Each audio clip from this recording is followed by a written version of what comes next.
It harkens back to a simpler time.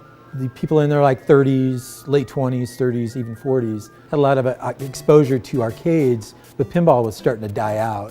In 2000 it was done. 2 years of being open, 3.5 years of working to make this thing together. We have, I think, a very great balance of all of the above.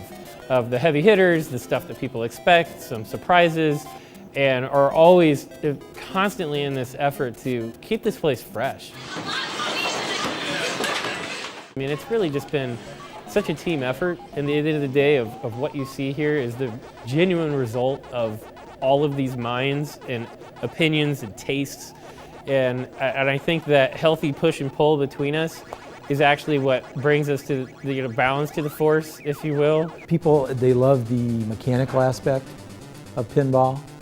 We have people that come in that have never played one, and they don't even know how to get it started. But once they do, it seems like, it's just you're controlling your own destiny, and the more you play, the more you learn, and the more you learn, the funner it gets. Houdini's World, let the show begin. It's great for the bar. It's great for this area. We actually have people coming from pretty far away just to play this machine because they can't play it anywhere else. I put our collection up against anybody's in the country that has a place like this. They're all different, but I think ours is one of the best run and best balanced.